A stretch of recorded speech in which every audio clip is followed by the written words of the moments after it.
Hi guys, welcome to the Inertia Education. Okay, आज जो हम बात करने जाने वाले हैं वो है इलेक्ट्रिक फील्ड और थोड़े से आइडिया के अबाउट इलेक्ट्रिक फ्लक्स के बारे में। ठीक है, लेकिन पहले जो फोर्स के बारे में हम पिछले लेक्चर के अंदर पढ़ चुके हैं उसके कुछ न्यूमेरिकल्स यहाँ पर हम स्टडी करेंगे। ठीक है, तो देख लेते हैं कि जिस न्यूमेरिकल्स के बारे में हम बात कर रहे हैं। ठीक है, 2-3 न्यूमेरिकल्स तो ऑलरेडी आप कर चुके हो। ओके, थोड़े से एक्स्ट्रा न्यूमेरिकल जो टेक्निक्स के ऊपर डिपेंडेंट है। ओके, उसको हम सेटअप करते हैं। ठीक है, तो देखिए फर्स्ट कि अगर कोई आपको बोल दे कि यहाँ पर एक चार्ज है Q1, यहाँ पर एक चार्ज है Q2, तो this is Q1 and this is Q2। Okay, इस Q2 चार्ज का मास कितना है m।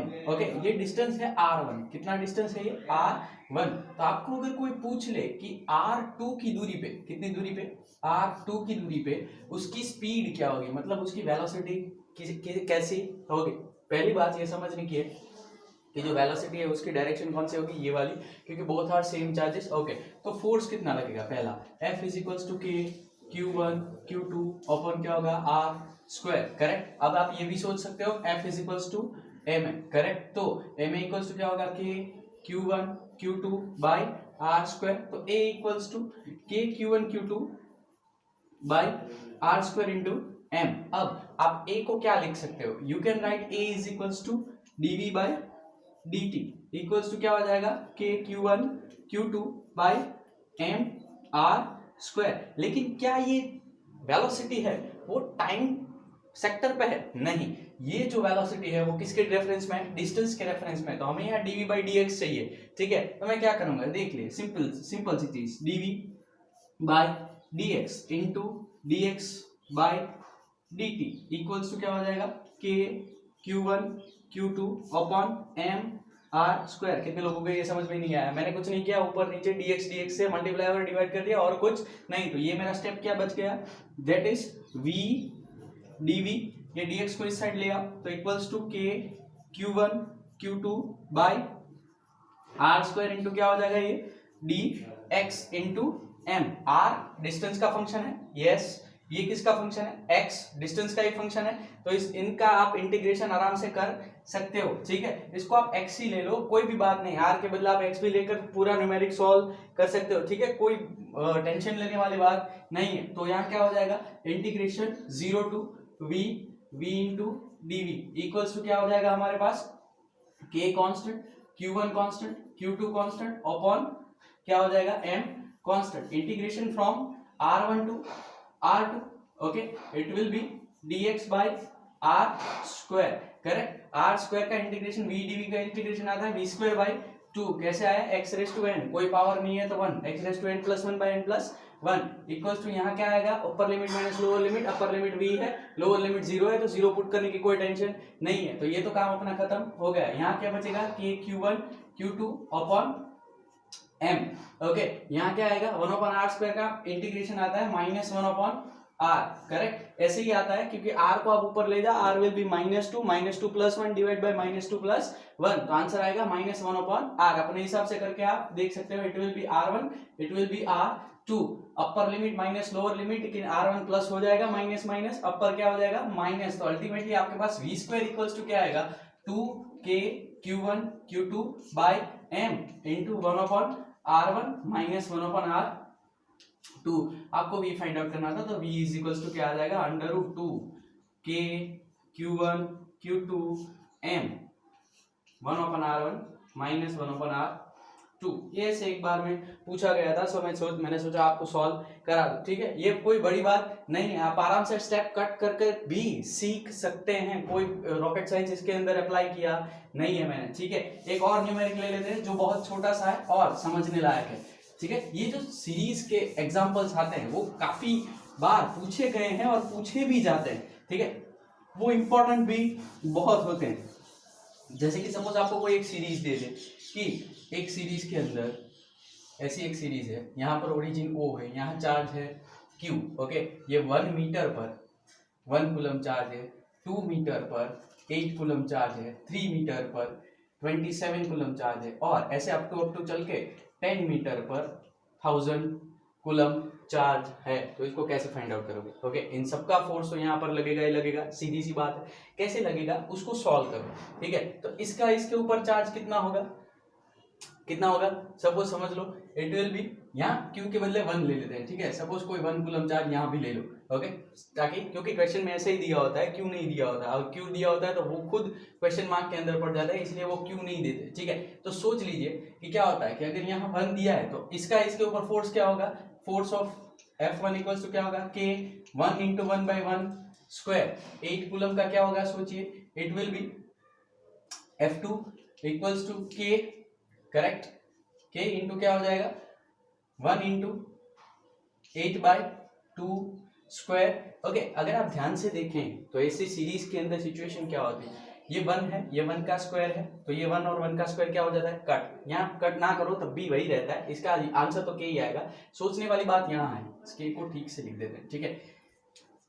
क्या आप 8 को 2 to the power 3 लिख सकते हो, okay, you can easily right 2 to the power 3, तो आप 2 to the power 2 और 2 to the power 3 निकाल दो, तो यहाँ क्या बचेगा आपके पास 2K। अगर 3 मीटर की बात करें, 2 मीटर है, यहाँ 3 मीटर की बात करें तो 3 मीटर के अंदर भी कुछ ऐसा ही होगा, F3 इक्वल्स टू क्या हो जाएगा, K 1 इंटू 3 का क्यूब डिवाइड बाई 3 स्क्वायर, तो इट विल बी 3K। तो अल्टीमेटली आपके पास टोटल समेशन क्या आया, इट विल K को कॉमन निकालो, 1 + 2 + 3 प्लस अप टू 10, ऐसी कोई सीरीज अगर आपको याद हो तो इट विल बी क्या हो जाएगा वो n इंटू n प्लस 1/2, ठीक है। तो K equals to n into n plus 1/2, ऐसा ही समेशन होगा। इसके अंदर क्या पुट ऑन कर दो आप 10, तो K into n is equals to कितना हो जाएगा 10 इंटू 11 बाय क्या हो जाएगा 2, ओके, तो इट विल बी 5। ये इसका जनरल फॉर्मेट है सॉल्यूशन का, समेशन का, इसलिए आपका आंसर आएगा 55K, ठीक है। एक और सीरीज भी है ऐसी जो आपको दी जा सकती है, वो सीरीज कुछ इस टाइप से है, आप इसके ऊपर एक और भी एग्जांपल हो सकता है, ठीक है। यहाँ 8 के बदले 16 लिख दे, ओके, तो ये 8 के बदले अगर आपको यहाँ 16 लिख दिया हो, ओके, यहाँ 27 के बदले 81 लिख दिया हो, और यहाँ 1000 के बदले 10,000 लिख दिया हो, ठीक है, 4th पावर हो, तो उसका जनरल सॉल्यूशन है F is equals to, okay, K n plus 1 2n plus 1 by 6, okay, ये इसका जनरल फॉर्मेट है, F K n plus 1 2n plus 1 by 6, ये इसका जनरल फॉर्मेट है, बेसिक। ये सारी सीरीज के नाम है, ओके, जो आपको सीख लेने चाहिए, 1 इंटू 2⁴, 3⁴, 4⁴, XYZ, ओके। यहाँ तो सीरीज आपके लिए क्या बनेगी, 1 plus 2 square plus 3 square plus 10 square, ऐसी सीरीज कुछ बनेगी। तो उस सीरीज का बेसिक इक्वेशन क्या है, ये वाला, ठीक। चलिए, बहुत बढ़िया, मजा आ गया, ओके। अब थोड़ी एक बात और करते हैं, जिसके बारे में एक एक्स्ट्रा सीरीज थी, ओके, कुछ ऐसा किया गया था उसके अंदर। एक फर्स्ट क्वेश्चन ऐसा था, यहाँ पर कोई पर 1 कूलम चार्ज था, यहाँ 1 मीटर पर 1, 2 मीटर पर -2, यहाँ -3, यहाँ -4, अप टू जा रहे थे वो लोग इन्फिनिट तक, ठीक है। तो ये कितने मीटर थे, 1 मीटर, 2 मीटर, 3 मीटर, 4 मीटर। अब इसका क्या करें, ठीक है। तो ये कुछ एक सीरीज है ln 1 + x की, ओके, ln 1 + x की सीरीज का एक्सपांशन है 1 - x²/2 plus x³/3 minus x⁴/4। अगर आप x = 1 पुट ऑन करो तो ln 1 + 1 यहाँ पर मतलब टोटल क्या हो जाएगा यहाँ पर 2, ओके, तो यहाँ क्या आएगा 1 - 1/2 प्लस क्या हो जाएगा 3² 1/3 माइनस 1/4, ठीक है। अप टू इन्फिनिट ये सारी सीरीज चलेगी। तो आप एक चीज सोच लो कि इसके ऊपर न्यूमेरिक के अंदर first of all force F1 क्या आएगा, it will be K, okay. F2 क्या आएगा सोचो, it will B K1 - 2/2 square, correct, तो इट विल बी -K/2। तो ऐसे ही आगे चलता जाएगा, plus K/3 plus -K/4 etcetera, okay. तो आप टोटल F करोगे तो it will be K common, आपके पास क्या बचेगा 1 - 1/2 plus 1/3 minus 1/4 up to infinite, ऐसा ही बचेगा, ठीक है। तो आपका आंसर क्या आ सकता है ln 2। ऐसे पूछे गए हैं, that's why I am here to solve this questions, okay. ये अच्छे से दिमाग के अंदर फिक्स आउट कर लेना, ठीक है। तो ये सारे न्यूमेरिक्स थे जो कि फोर्स के ऊपर डिपेंडेंट है। ऐसे बहुत सारे हैं, आगे फ्यूचर के अंदर भी हम करेंगे, ठीक है। तो ये समझ गए आप। अब क्या समझते हैं, electric field and electric flux. Ultimately what is electric field? First, electric field is an effective area, मतलब कि कोई ऐसा एरिया जहां तक इलेक्ट्रिक फोर्स की इफेक्ट रहती है। ओके, मतलब E इज इक्वल्स टू, उसको लिखा जाता है F बाई Q। क्या लिखा जाता है उसको? E is equals to F by Q।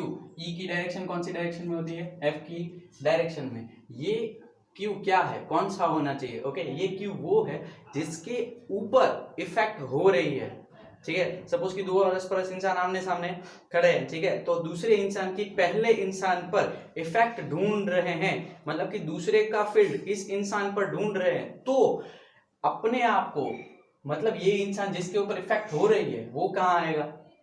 यहाँ पर फील्ड किसका आएगा? दूसरे का, ठीक है। इलेक्ट्रिक फील्ड है, इलेक्ट्रिक फील्ड लाइन की प्रॉपर्टी आप सब जानते हैं। Electric field line can't intersect each other, वो एक दूसरे को कट नहीं कर सकती, ठीक है। ज्यादा लाइंस मतलब ज्यादा इलेक्ट्रिक स्ट्रेंथ, ओके।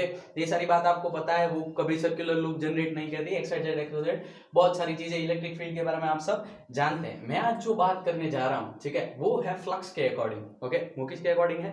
फ्लक्स के अकॉर्डिंग। अब फ्लक्स के अकॉर्डिंग जो बात हो रही है, ओके, उसके अंदर क्या सिचुएशन रहती है कि आपको जो जनरेट करना होता है वो एक होता है फाई की बात आती है, ठीक है। Flux is denoted by phi.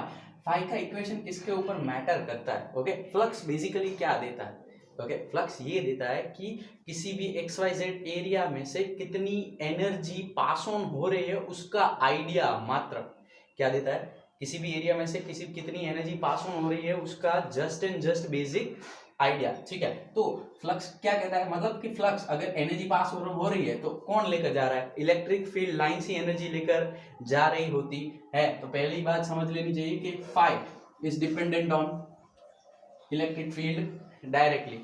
Okay, दूसरी बात करते हैं एरिया की। किसके वेक्टर के बारे में बात करते हैं? एरिया की। सपोज कि ये आपका जो जितना बोर्ड का एरिया है, यहाँ से फ्लक्स पास ऑन हो रहा है, तो यहाँ से फ्लक्स आते हुए यहाँ से अंदर जा रहा है। ओके, कहाँ जा रहा है? यहाँ से अंदर, मतलब कि पूरे के पूरे एरिया में बाहर से इलेक्ट्रिक लाइन्स आ रही हैं और यहाँ से ऐसे अंदर जा रही हैं। तो मतलब ये एरिया भी मैटर करेगा, जितना बड़ा एरिया उतना बड़ा फ्लक्स। ओके, तो phi is directly proportional to also area. अब एरिया का एंगल भी मैटर करता है। अगर इस एरिया को मैं ऐसे स्लांट कर दूं, ठीक है, तो टोटल कवर लाइंस निकल जाएगी, ऊपर वाली लाइंस कहाँ चली जाएंगी? ऊपर। वो एरिया कवर करेगा नहीं, मतलब कि फाई जो है वो थीटा के ऊपर भी मैटर करता है, ठीक है। फाई जो है वो किसके ऊपर मैटर करता है? थीटा के ऊपर। अब आप समझो सीधे, तो फाई इज इक्वल्स टू लिखा जाता है E डॉट ए। ओके, ये बेसिक्स है, बुक में भी दिया हुआ है, कोई बड़ी बात नहीं है। आप सोच रहे होंगे ए के ऊपर वेक्टर क्यों किया, वो भी मैं समझाता हूँ, ठीक है। फाई इज इक्वल्स टू क्या लिखा जाता है? E dot A is equals to, dot को निकालने के लिए क्या होता है? E A cos theta. कई को क्वेश्चन हुआ होगा कि सर यहाँ डॉट ही कैसे आया। अगर आप सपोज कि एरिया को पूरा नीचे ले आओ, मतलब उसको पूरा हॉरिजॉन्टल कर दो, ठीक है, तो हॉरिजॉन्टल करो तो फ्लक्स क्या हो जाएगा? जीरो। अगर आप समझो कि यहाँ पर है तो एरिया का वेक्टर जो रहता है, ओके, वो हमेशा अपने एरिया से परपेंडिकुलर रहता है। कैसा रहता है? अपने एरिया से परपेंडिकुलर। वो भी आगे की थियरी में ही पढ़ेंगे, ठीक है। कैसा रहता है? अपने एरिया के अंदर परपेंडिकुलर रहता है। अब आप सोचो कि कौन सी सिचुएशन के अंदर आप उसको चेंज करो। ओके, ये सब सपोज ये स्क्वायर है, इसका एरिया ऐसे डायरेक्शन में, मतलब यहाँ पर वो एरिया क्या है? जीरो। वो डायरेक्शन का एंगल क्या है हमारे पास? जीरो, ठीक है। अब आप उसको ऐसे घुमाओ तो एंगल बढ़ेगा। एंगल बढ़ता है तो वैल्यू कम किस सिचुएशन में होती है? साइन में होती है, कॉस में होती है, टेन में होती है? ऑब्वियसली कॉस में होती है। कॉस के अंदर आप कॉस 0 1 होता है, ठीक है। कॉस 45 ले जाओ, 1/√2 होता है, और कॉस 90 कर दो, आप क्या सिचुएशन हो जाती है? जीरो, ठीक है। तो इसीलिए मैंने यहाँ डॉट रखा है, और इसीलिए क्या होता है यहाँ? ये कॉस थीटा। एक और चीज से भी समझ सकते हैं कि दोनों चीजें एक ही प्लेन में हो रही है, ठीक है। दोनों चीजें किस में हो रही हैं? एक ही सिंपल प्लेन में। डॉट और क्रॉस का फॉर्मेट जो है वो इसके बाद के लेक्चर के अंदर एक छोटे से डेमो के अंदर मैं दिखा दूंगा आपको, ठीक है। तो E A cos थीटा, यहाँ क्या होता है? डॉट के बदले क्या लिखा जाता है? cos। ओके, तो E के और A के ऊपर से निकाल के अब कुछ समझते हैं कि फाई आपको क्या देता है? पहले ही एनर्जी कितनी पास ऑन हो रही है उसका आइडिया। जितनी ज्यादा लाइंस उतना ज्यादा बड़ा फ्लक्स, और उतनी ज्यादा एनर्जी वहां से पास ऑन हो रही होगी। थोड़ी सी चर्चा इस एरिया पर कर लेते हैं, ठीक है। अब why area is a vector quantity, why I not right is a scalar quantity. Okay, तो समझिए कुछ बात को।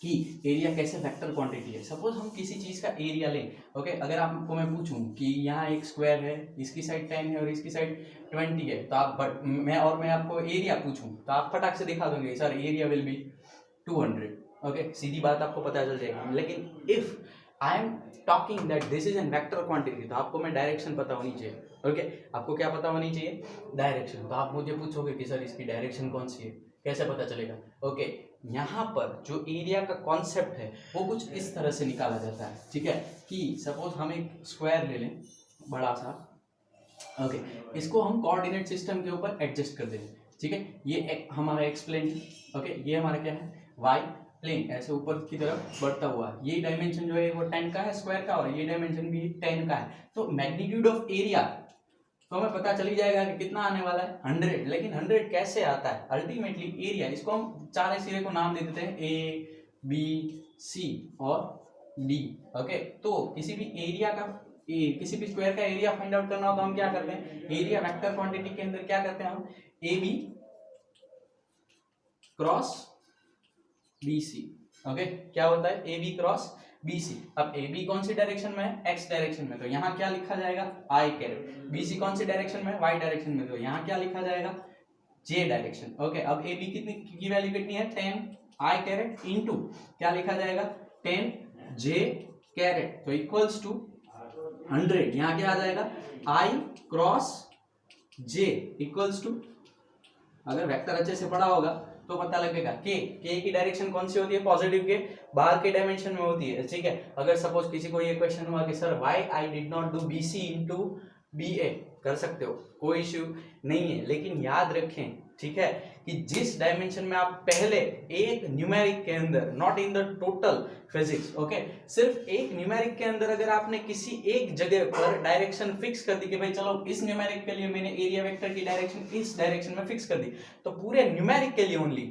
Not for whole physics, okay, इसके न्यूमेरिक के लिए हम क्या करेंगे, उसको इसी डायरेक्शन में फिक्स रखेंगे। फिर ऐसा नहीं कि एक कैलकुलेशन में आपने यहाँ लिया दूसरी कैलकुलेशन में अंदर, नहीं, ऐसा नहीं करना, ठीक है। एक के लिए आप क्या कर सकते हो, फिक्स, आप अंदर भी ले सकते हो, कोई बड़ी बात नहीं है। तो ये तो बात होगी फ्लक्स और एरिया की। सपोज आपको कोई पूछ ले कि XYZ डायमेंशन के अंदर एरिया वेक्टर की कैलकुलेशन कैसे होगी, तो अब किसी को क्वेश्चन हो जाए कि सर ये तो 2 डायमेंशन में हो गया, मुझे 3 डायमेंशन में भी पढ़ना है, ठीक है। तो ये सब सोच लो, मेरी ड्राइंग थोड़ी सी अच्छी है, ओके, सोचें कि कैसे होता है।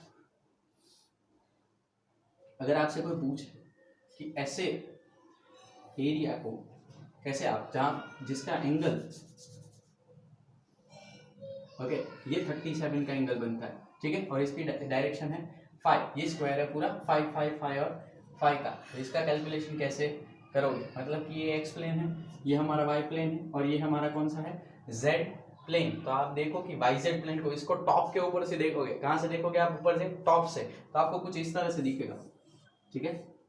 ऊपर से टॉप देखोगे तो ये हॉरिजॉन्टल के अंदर आपको वाई दिखेगा, और वर्टिकल के अंदर आपको क्या दिखेगा, जेड, और ये हमारी जो ये लाइन है वो इस डायमेंशन में दिखेगी, और ये एंगल कितने का मिलेगा, 37 का, ओके। इसकी स्ट्रेंथ कितनी है, 5, ओके, इसकी लेंथ कितनी है, 5, 37 हमें पता है। यहाँ हमारे पास कौन सा डिग्री है, 90 डिग्री, तो हम ये समझ लेना चाहिए कि 37 के सामने वाले का हिस्सा कैसा होता है, छोटा, मतलब कि ये कौन सा होगा, 3, और ये डायमेंशन कितनी होगी, 4। तो इसके कोऑर्डिनेट सिस्टम हमें पता चल जाते हैं, एक्स के अंदर तो कोई नहीं है तो ये हो गया 0, वाई के अंदर कितना है, इट इज 4, और जेड के अंदर कितना है, इट इज 3, करेक्ट, ठीक है ना, सही जा रहा हूं ना मैं, ओके।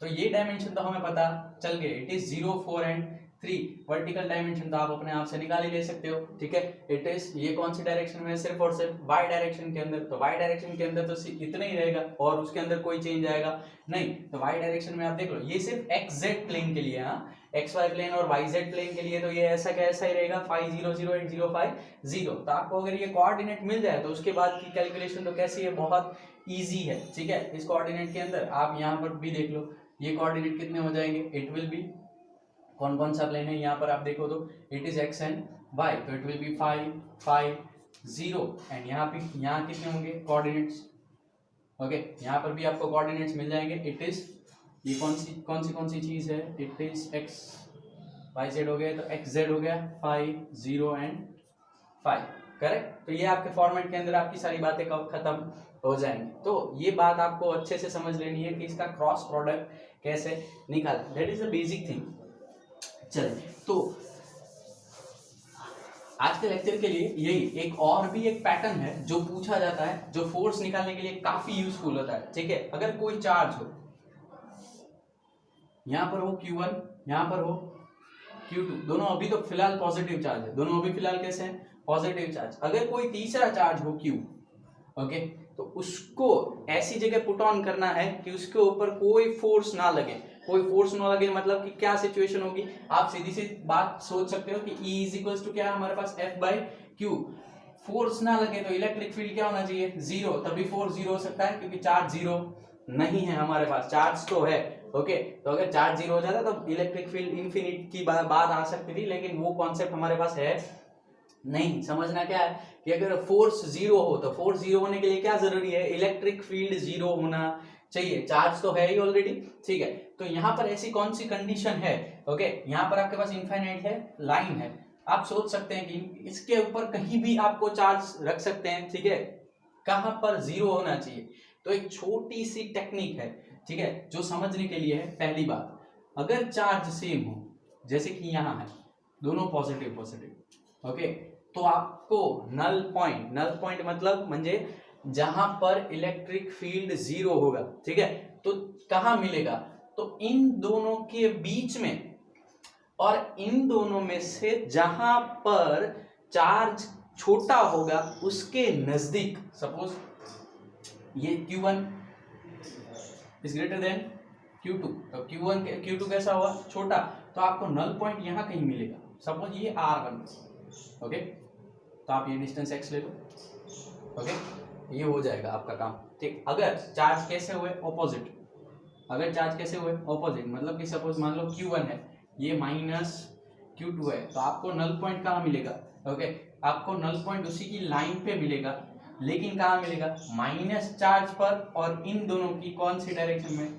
बाहर, मतलब कि यहाँ, मतलब सपोज ये आपका R1 है और ये आपका क्या हो जाएगा, आपका x, ठीक है। एक न्यूमेरिक इसके ऊपर भी हम करेंगे, अभी फिलहाल के लिए समझ में आ गई बात। तो अगर दोनों माइनस माइनस हुए तो फिर भी बीच में चार्ज सेम, नल पॉइंट बीच में कहाँ आएगा, छोटे चार्ज के पास, ठीक है। ये बात खास याद रहनी चाहिए, चार्ज कहीं भी हो, छोटे चार्ज के पास में ही प्लेस कर सकते हैं, बड़े चार्ज के पास में कभी छोटा नल पॉइंट आता नहीं है, ओके।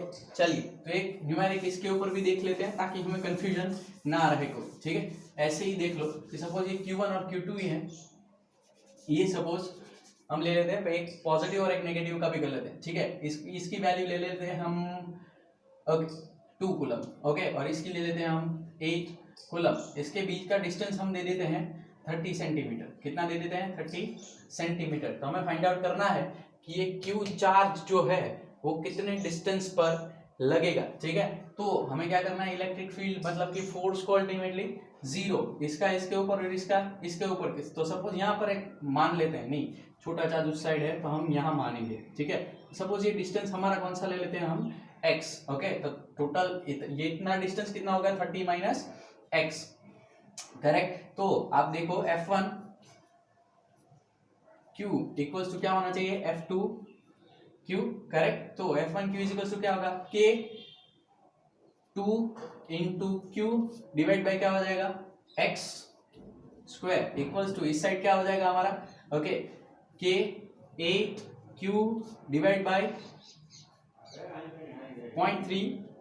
हमेशा डायमेंशन जो है वो स्टैंडर्ड फॉर्मेट के अंदर ही रखना है, 0.3 minus x whole square, correct. तो ये 2 गया, ये 4 हो गया, ये Q कट, इसको सामने जाने के लिए K भी क्या हो जाएगा, कट, इसको सामने, इसको यहाँ पर, तो it will be 0.3 minus X whole square equals to क्या हो जाएगा, 4 into X square, under root निकाल लो, तो 0.3 minus X equals to 2x, okay, x इस साइड आ जाए 3, तो it will be 0.3 equals to क्या हो जाएगा, 3x, correct. x is equals to क्या हो जाएगा, 0.1, मतलब कि ये डिस्टेंस आपका कितना हो जाएगा, 0.1, तो ये ऑटोमेटिकली कितना हो जाएगा, 0.2। क्वेश्चन के अंदर आपको पूछा जा सकता है, छोटे से काउंट्स के अंदर लिखा होगा कि बड़े चार्ज से डिस्टेंस कितना, आपको x दिया होगा सबसे पहले ऑप्शन में 0.1, आप वही टिक करके आओगे, ऐसी गलती मत करना। बड़ा चार्ज कौन है? 8 कूलम। बड़ा चार्ज कौन है? 8 कूलम। तो 8 कूलम से डिस्टेंस कितना है? 0.2, वो दिया होगा डी के सेक्शन के अंदर। ओके, तो ऐसी गलती करनी नहीं है। अब एक न्यूमेरिक ऐसा ले लेते हैं जो एक प्लस का हो और एक किसका हो?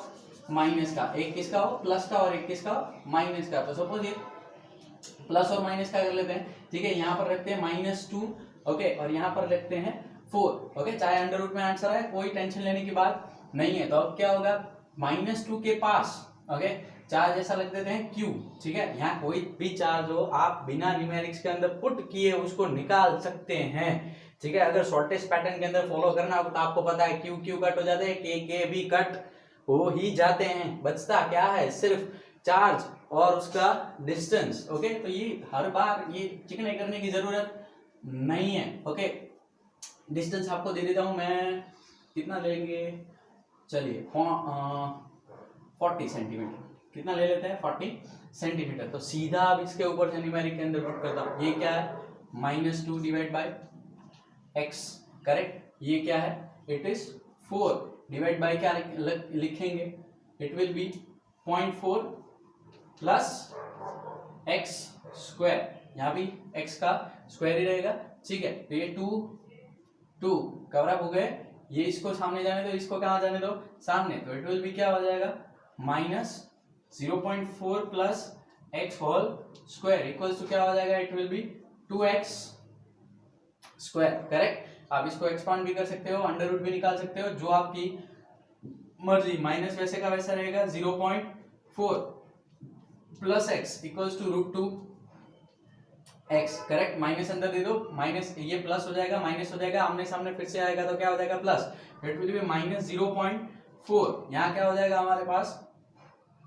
√2x प्लस x को कॉमन निकालो, it will B -0.4, correct. x1 plus √2, तो x विल बी क्या हो जाएगा? -0.4 डिवाइड बाय 1 प्लस √2।